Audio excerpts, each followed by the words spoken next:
عزت‌الله انتظامی، متولد 31 خرداد 1303 در تهران، فارغ‌التحصیل رشته برق از هنرستان صنعتی تهران. فعالیت‌های هنری او در آلمان و قبل انقلاب شروع شد و در ایران بعد انقلاب به عزت سینمای ایران بدل شد. عزت‌الله در محله قدیمی سنگلج تهران به دنیا آمد. پس از گرفتن دیپلم وارد عرصه تئاتر شد. او همان اوایل شروع فعالیت به آلمان رفت و در مدرسه شهر هانوفر دوره‌های بازیگری را در مدرسه سینما و تئاتر گذراند. مدت کوتاهی بعد از یادگیری بازیگری در آلمان به ایران بازگشت و در تماشاخانه لاله‌زار شروع فعالیت کرد و تا سن 18 سالگی در بیش از 10 نمایش ایفای نقش کرد.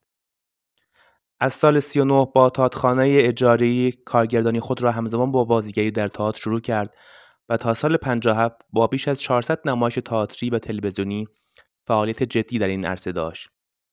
عزت‌الله در سال 28 با فیلم واریته بهاری برای اولین بار جلوی دوربین رفت، اما بازی او در سال 48 در فیلم گاو داریوش مهرجویی او را به شهرتی عجیب رساند و برای این فیلم جایزه بهترین بازیگری را از جشنواره شیکاگو دریافت کرد.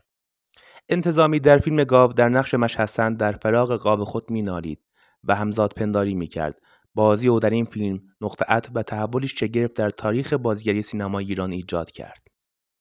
در سال 38 به همت رئیس اداره هنرهای زیبایی وقت به اداره بهداری منتقل شد تا علاوه بر شغل مناسب به فعالیت‌های هنریش را ادامه دهد.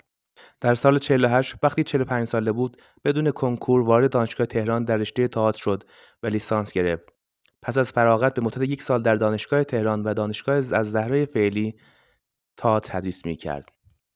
عزت‌الله انتظامی در سال 24 وقتی 21 ساله بود با همسرش مینا انتظامی ازدواج کرد و صاحب 3 فرزند پسر به نام مجید، شهاب و رامین شدند.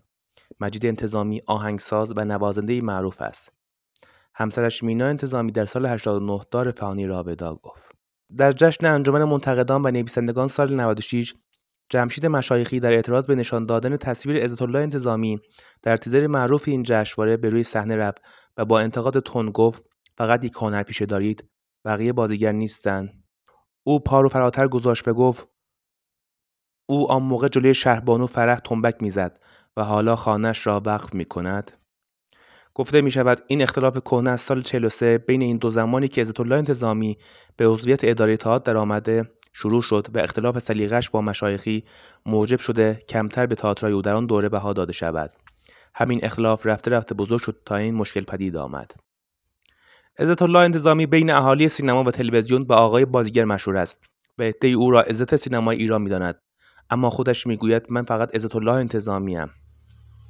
استاد انتظامی سرانجام پس از تحمل انواع بیماری کلیوی، کبدی و مغزی سرانجام روز جمعه ساعت 4 صبح 26 مرداد 97 دار فانی را ودا گفت و درگذشت.